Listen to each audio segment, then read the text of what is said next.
I'm Alan Weiss, and this is The Writing on the Wall.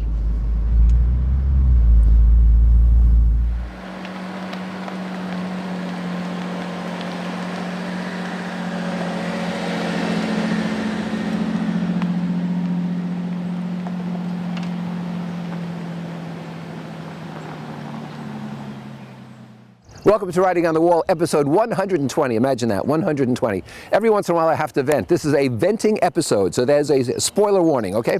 A trigger warning. Venting episode. Here's what I don't get. I don't get people who don't return calls. I don't get people who don't return calls. Why wouldn't you return a call? You could say no. But why don't you return it? What's the point? Are you afraid to return it? Is it supposed to be some kind of superior attitude that you don't return it? I'm especially interested in salespeople who don't return calls. What, do you have so much money you don't have to listen to me? I mean, come on. I don't get people who need to yell at a movie screen. You might tell me it's cultural, you might tell me anything. I don't get yelling at a movie screen. It's obnoxious. It breaks up the flow of the movie and it disturbs others. I mean, would you yell out at a Broadway play? And those are live actors. They might actually react to what you yell. I don't get why credit card companies insist on charging you foreign translation fees when you're overseas, but first reject your credit card. You have to call them. Call the 800 number, call the international number. You're using a credit card in another country. Yes, well, I travel. Why can't a credit card company, with all its sophistication, have on its site a little button you click that says, I'm going to be out of the country, out of the United States or wherever you live, for the next X time, for the next 2 weeks, and I will be in this country or these countries. So if you get a charge there, don't bother me, because it's a pain in the neck. I've actually canceled credit cards because of it. I love American Express because even though they charge a little more in terms of interest at times, they never ever question a card. Unless they find, as they did when I was in Polynesia, somebody was using my card in Brazil. That was worthwhile. I don't get people who shovel snow and throw it in the street. What do you expect? That cars swoop up snow? That they're vacuum cleaners? You throw the snow from your parking space into the street, you're liable to cause an accident. Throw it on the sidewalk and shovel it again. Take it into your home. I don't care, put it in your car. But throwing it on the street's dangerous. I don't get hotels that charge for Wi-Fi. They don't charge for electricity. Why would you charge for Wi-Fi? And the irony is that if you're an elite member, they give you Wi-Fi for free. But who do they charge? The people who are looking for the rock bottom rates who can't afford it, they throw Wi-Fi in on top of that. It's ridiculous. Stop trying to make money that way. Nickel and diming. I don't get why servers don't bring cream with coffee in some places. They bring over your hot coffee. They say, would you like cream? I would. And then they go away to get the cream and they come back and your coffee's cold. My coffee's now cold. I'll get you another cup. This transaction takes longer than it does to get a mortgage. By the way, let me digress on something else I don't get.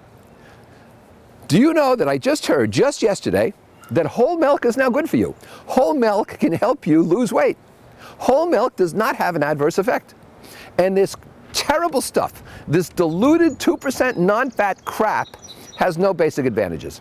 It's terrible stuff. I used to sit in a restaurant and they would say to me, what kind of milk do you want? You know, with your cereal or something? And I would say, whatever's most unhealthy. Now I can't do that anymore because my favorite milk, whole milk, is now healthy again. And they're so sure about climate warming? Really?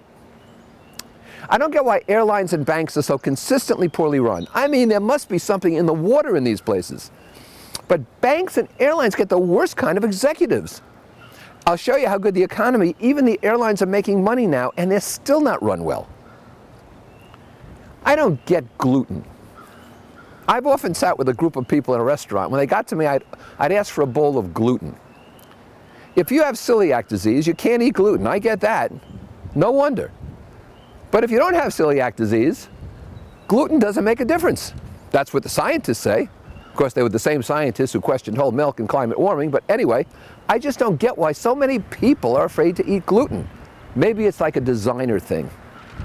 I don't get talking on a cell phone in a public restroom.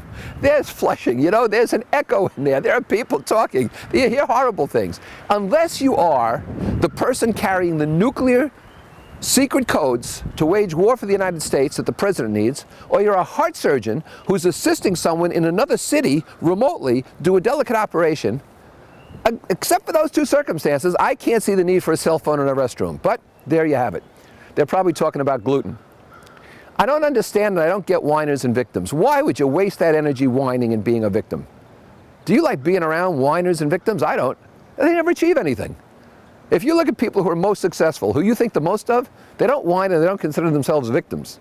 They consider themselves people who can get anything done. I don't get smart cars on the interstate. Now, smart cars, I mean these little stupid things that look like an igloo on wheels. Have you seen them? They're ugly and they're horrible. And I think they top out at around 70 miles an hour. Now, I can see taking that car to the post office or to go shopping locally if you don't want to take your bike, which is faster. But I can't see taking them on Route 95.